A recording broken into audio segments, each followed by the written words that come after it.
வணக்கம் நண்பர்களே. இது எனக்கு தெரிஞ்ச இன்றைக்கி சிறிய ஒரு ரசவாத குறிப்பை இப்போ நான் பகிர்ந்துக்கிறேன். ஏன்னா நிறைய நண்பர் நம்மளுக்கு உலோகங்களை வெட்டையை பற்றியும் நிறைய பேசியிருக்காங்க என்கிட்ட. ஏதோ எனக்கு தெரிஞ்ச ஒரு சிறு அனுபவத்தை இங்கே வெளியிடுறேன். ரசவாதத்தில் பார்த்திங்கன்னா 2 விஷயங்கள் நம்ம மெயினாக பார்க்க வேண்டியது இருக்குது. ஒரு உலோகம் எடுத்துகிட்டோம்னாக்கா அதில் கந்தக வாடைகளோ பாசன சத்துக்களோ இருந்தால் ஆசிட் நிற்கிற மாதிரி ஒரு பொய்யான தோட்டத்தை உண்டு பண்ணும். இப்போ நிறைய பேர் செம்பு கட்டுன்னு சொல்லிட்டு கந்தகங்களோ ஏதோ கொடுத்தோன்னா அது அந்த அப்படி பார்க்க சொல்ல இந்த பாஷாணங்களில் இருக்க ஈய வாடைகள்லாம் கந்தக வாடைகள்லாம் நம்ம திராவகத்தில் போட சொல்ல அது உண்மைத்தன்மையை அப்படியே நிற்கும்.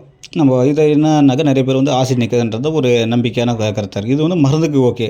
ஆனால் இது உண்மையான தோற்றங்களை இதில் இருக்க அந்த ஈய வாடைகளை கந்தகங்கள்லாம் எடுக்க சொல்ல பயப்படி அந்த உலோகங்கள் ஜனிக்கும். இந்த வழியாக அதுதான் ஒரு பெரிய பிரச்சனையாக இருக்குது. இப்போ எடுத்துக்காட்டுக்கு நம்ம என்ன பண்ணுறோன்னாக்கா தாளகம் மனோசில கௌரி இது எதை கொடுத்தாலுமே செம்பு ஓரளவுக்கு ஆசியில் நிற்கும். போட்டோடனே நம்ம செந்துரெல்லாம் பண்ண தேவையில்ல. இந்த ஈய வாடைகளால் அது போட்டால் அப்படியே தான் நிற்கும். எடுத்துக்காட்டுக்கு ஒன்றும் கிடையாது. நம்ம மனோசிலை எடுத்துங்க, 3 பங்கு மனோசிலை எடுத்து 1 பங்கு காப்பருக்கு கவசம் கட்டி புடம் போட்டு எடுத்திங்கனாக்கா ஆசிடில் போட்டால் கொஞ்சம் கூட பச்சை வராது.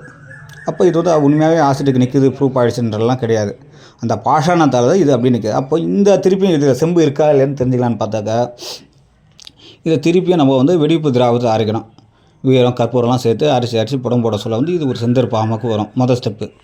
இதை திருப்பியும் நம்ம ஊருக்கு சொல்ல இதோட மெட்டல் தன்மை உண்மையாக வந்துடும். அதில் என்ன இருக்கான்ட்டு இது நிறைய இடத்துல இது மருந்துக்கு ஆகும். ரசவாதத்தில் போக சொல்லி செம்பு கட்டுன்றப்போ இவங்க எல்லாமே என்ன சொல்கிறாங்கன்னா இந்த மேலான தோட்டத்தை வச்சு செம்பு கட்டிடுச்சு ஆசிட் நிற்குதுன்ற மாதிரி. இதே வெள்ளிக்கும் இந்த சுபாவம் தான் நம்ம கொடுக்க சொல்ல அந்த ஈய சத்தால் அது நிற்குது. இப்போ இதே இது போல் பண்ணதை நம்ம நாகசேநீர் சில முறைகளில் புடம் போட்டு எடுக்க சொல்ல அதில் உண்மையான என்ன உலோகம் இருக்குல்ல அந்த உலோகம் திருப்பியும் வந்துடுது. நம்ம ஏற்கனவே செம்பு எடுத்துருக்கோம். அதை போன வீடியோவில் முதல்ல போட்டுருப்போம் பாருங்கள். ரச செம்பை எடுத்து நம்ம அதே போல் வீர கந்தகம் இதெல்லாம் கொடுத்து செந்தூரமாக்கி திருப்பியும் அதை நம்ம ஆசிட் போட்டாலும் நிற்கிது. ஒன்று மருந்துக்கு அந்த அற்புதமாக இருந்தது. ரெண்டாவது பார்த்திங்கன்னா அதை திருப்பியும் வெடிப்பு திராவத்தில் 3 புடம் போட்டு அதுக்கப்புறம் பார்த்திங்கன்னா நாகஜேனில் 3 தடவை அரிசி ஊற்ற சொல்ல அதில் இருக்கிற சுத்தமான தூய்மையான செம்பு திருப்பி பழையபடி வந்துடுது. இது நம்ம போன பதிவில் எடுத்துக்கிட்டு ப்ராக்டிக்கலாக செய்து போடுறது. இது போல் ஒவ்வொரு உலோகங்களை 2 வகையாக பிரிச்சுக்கலாம். இப்போ உலோகங்கள் வெட்டியாக இருக்குது நயமாக இல்லைன்னா இந்த முறையை கையாளலாம். இப்போ ஒரு உலோகம் உடைச்சா தூளாக ஓடுது. இப்போ எடுத்துக்காட்டுக்கு நம்ம இந்த பதங்க மணியை பார்ப்போம் பார்த்திங்களா. வெள்ளை பாஷானங்களோ இல்லை சங்கெல்லாம் கொடுத்து தாளகம் இல்லை கொடுத்து ரசத்தை செம்பு கிணத்துல பதங்க ஏற்றுறோம். அப்போ ஏற சொல்ல மேலே பதங்க ஒட்டுது. அதை திருப்பியும் அந்த முறையை எடுத்து நீங்கள் ஆசையில் போட்டிங்கன்னா அப்படியே நிற்கும். ஒன்றுமே ஆகாது. நீங்கள் 1 வாரம் போட்டிங்கன்னா கூட ஒன்றுமே கரையே கிடையாது.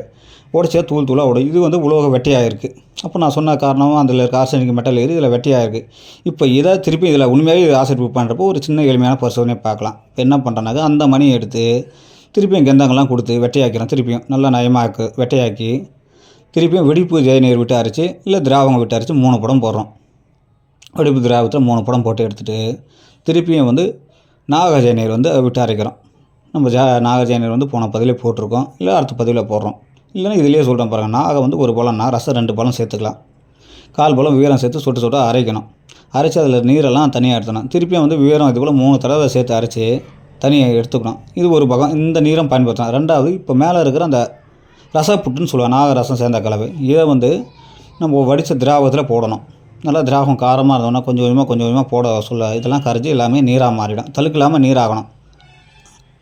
அப்போ இதை எடுத்து சுட நம்ம இந்த செந்தூரத்துக்கு அரைக்கணும்.